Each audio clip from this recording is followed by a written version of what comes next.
Hey everyone, Matt's Mox here, and today we're going to be looking at a sort of rare HO scale locomotive that I've never seen anyone do a video on, which kind of makes sense because there's not many of them. This is the Choo Choo Stop Catawissa 040, which is based on the Little Schuylkill Railroad's one engine called the Catawissa, and this was built by Edward Bury of Liverpool, England in 1832 for the Little Schuylkill Railroad that ran from Tamaqua to Port Clinton. Started up in about 1826, and they built two of these engines, one called Catawissa, one called Comet, because their eventual goal was to reach the namesake town of Catawissa. Now, the rail was pretty lightweight, the trips were pretty short distance, and the trains were pretty short, so this was a pretty useful engine for them. And with Comet being scrapped earlier on, Catawissa was retained for a time, but was scrapped in the later half of the 1800s. The fact that they were able to build a net brass engine based on only a few known photographs is pretty incredible, and also it runs, and it has a CAN motor, which I will eventually change to DCC. But you're here to see the engine, so let's pull away the box. Bum bum bum bum bum bum bum bum bum bum bum. Why did I do that? So this is the Catawissa. Let's pull back here and bring it close. Oh dear. So this is the Catawissa. As you can see, it is a very unique engine. It's also quite tall and quite long. It's about 23 feet long and 15 foot tall with the stack.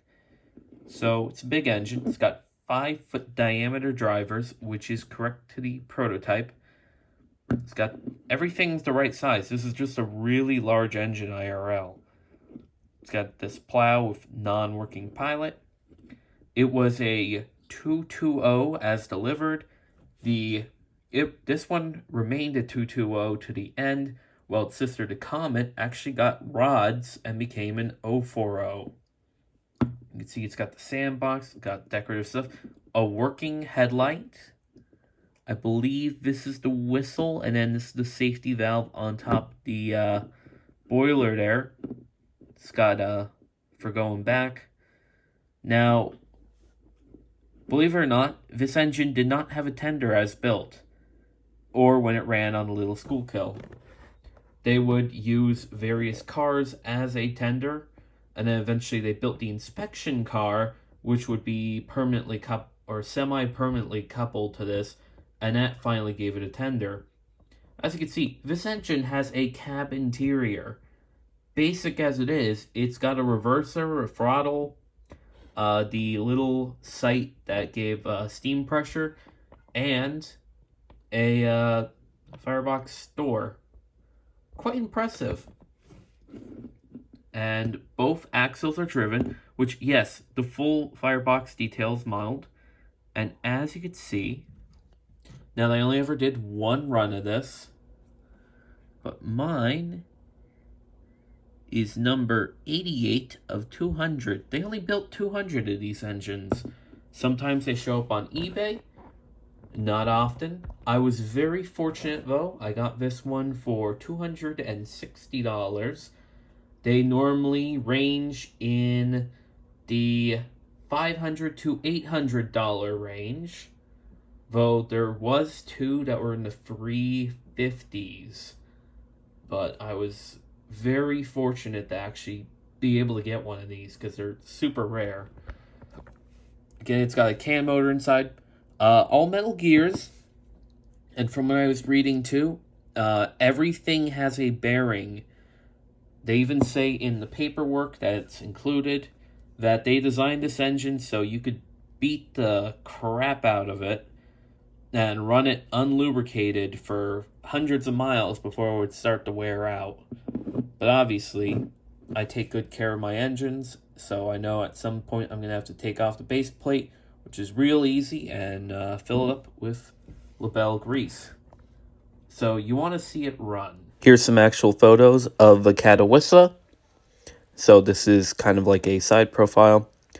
The other side profile in its later life, as well as its sister, the Comet, which was scrapped earlier on. Alright, so now we have it on the test track, and it didn't want to start.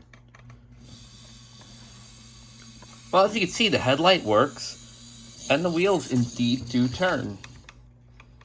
Now, this engine hasn't really run much, and my test track is a little bit awkward at the moment. But it's a good runner otherwise, and it looks pretty decent. I hope to someday get it painted, but what can you expect? Now, I was thinking when I got this engine, wouldn't it be really fun to build a tiny layout just to run it back and forth on at least a section of the railroad it once ran on, the Little Schuylkill, which, funny enough, 2 years from when after this video is uploaded, so in the future, will be the 200th anniversary of this railroad, which is now the Reading Railroad main line. But I wanted to build a little diorama line and recreate some cars, which I have seen diagrams for, because they use the same cars that the D&H would order from West Point Foundry. Just recreate it a little. But first, this engine has a slight flaw, which is the coupler pocket sits too high. And I didn't like the idea of just the engine running without some way to, other than the fact that they kept wood and kegs of water in the cab.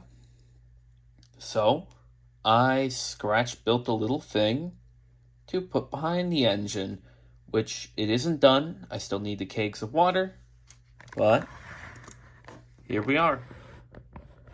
This is basically a tender for the engine.